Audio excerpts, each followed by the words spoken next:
आता आपण अशोक रामू पाटील, राहणार नायगाव, तालुका उदयनगर, जिल्हा जळगाव यांच्या केळीच्या बागेवर आलेलो आहोत आणि यांनी यांच्या बागेमध्ये स्टीमरीज बाय 95 आणि NPK वापर केला.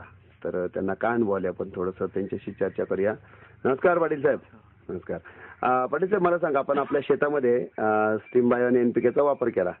तो वापर केल्यानंतर आणि करण्यापूर्वी म्हणजे तुम्हाला काय वाटतं, म्हणजे काय फरक पडला, काय काय अनुभव आहे तुमचा, जरा आम्हाला आमच्या शेतकऱ्यांना कळालं तर बरं होईल. आम्ही मागच्या वर्षी ही केळीची लागवड केली जून महिन्यामध्ये. बर. हा. मग जून महिन्यामध्ये जुलै ऑगस्ट मध्ये आमची केळी पिंगट पडली होती. बर. हा. 2-3 महिने 4-5 महिन्याची पिकं झाली त्यावेळी. बर. म्हणजे कैलास पाटलाच्या सांगण्यावरून किंवा याच्यात 2 फवारे मारून द्या. हा. आणि संदीप पटेल होते रावेरचे. बर. त्यांच्या सांगण्यावरून किंवा 2 फवारे मारून द्या, तुम्ही केळी हिरवट होऊन जाईल म्हणे. अच्छा. हा. चांगली. हा. मग ते फवारे मारले आणि त्याच्यानंतर थोडा फरक एवढा जाणवला नाही. बर. पण ड्रीप मधून जेव्हा बायोकिटन 95 ते औषध वापरलं NPK. बर. हा. 2 वेळा सोडलं. बर. ड्रीप मधून. त्यावेळी केळीची उंची वाढायला सुरुवात झाली. बर बर. आणि त्यांचा निसवणीच्या वेळी वाढ्यावरही फरक झाला. जो वरची केळी त्या खालची केळी सर्व सारखी दिसायला लागली. आणि जिथे 4-5 किलोचे झाड होत होते इथून 1000 फळं. म्हणजे इकडचा भाग जो होता इथं 4-5 किलोच साधारणतः हे निघायचं. 4-5 किलो का बरं असं कसं काय, म्हणजे असं 4-5 किलो वगैरे असं का बरं, म्हणजे काय कारण काय? ते जागा जरा खारवट ते होती. आमची वडलोपार्जित पासून म्हणजे परतीच्या जमिनी सोडलेली होती, तिथे खारवण होती. बर. हा. आम्ही बरेचशा औषधांचा मटेरियलांचा उपयोग घेतला पण तिथे केळी होत नव्हती. म्हणजे आतापर्यंत किती वर्षापासून तुमचा हा 20 अनुभव? वर्षापासून आम्ही केळी लागवड. बर बर बर. मग या जागेमध्ये कमीच निघायचं का? कमीच काय, म्हणजे जवळजवळ 50% खोडतं कापणीला यायचं. बर बर बर बर. आणि 50% मध्ये 5 ते 6 किलोचं घड पडायचा. बर बर. मग आता तुम्ही याचा वापर केल्यानंतर मग आता त्या जागेमध्ये जसं तुम्ही म्हणता तिकडच्या बाजूला प्रॉब्लेम यायचा, तर आता किती आलं माहिती ते? आता तसा प्रॉब्लेम नाहीये. आता 20-25 किलो पर्यंत झाड आहे. हा.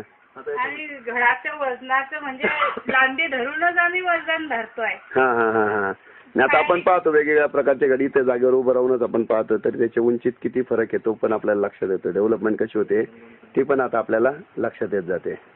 बर. कैलास भाऊ आमचे शेजारी आहे, त्यांची केळी बघून आम्ही ते औषधाचा वापर केला.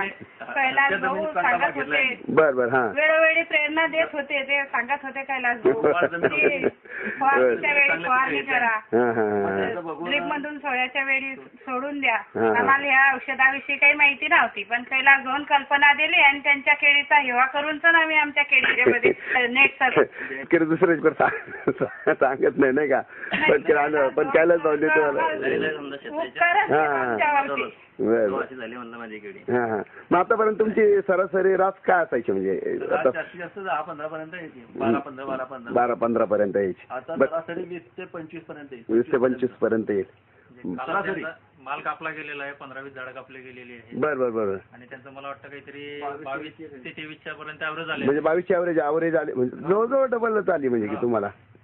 म्हणजे की बाबा केळ्याची जर 14-15 फण्यांच्या वरती जर जास्त फण्या जर आल्या, केळाची साईज खालची साईज जी असते ती एकदम शॉर्ट केळं येतात, छोटे छोटे येतात एकदम. त्याच्यामध्ये तेवढं नाहीये समजा. त्या औषध सोडण्याच्या आधी लोक आम्हाला हसत होते की वेड्यावानी ती पिवळी केळी ठेवून राखताय, पळी जमीन सोडून द्या, तुमची जमीन बरोबर नाही, केळी का म्हणून लावता तुम्ही.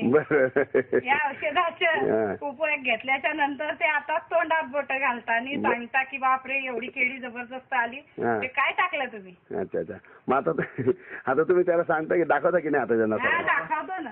आणि आम्हाला दाखवायची गरज नाही, गावाजवळ शेत आहे ना, येता मध्ये येताना बघून पण चालले जात. आणि उंची पण आता आणि घरी सांगत येता परत की आम्ही तुमचं शेत बघून आलो बा, तुम्ही असं काय वापरलं. अच्छा. मग तुम्ही सगळं सांगता त्यांना? सांगतो. बरं. माहिती सांगतो की या औषधी वापरा उलट तुम्ही, त्याच्यामुळे असा असा फायदा आहे तुमचा. म्हणजे आता एकंदरीत तुम्ही समाधानी आहात, तुम्हाला काय वाटतं? समाधानी.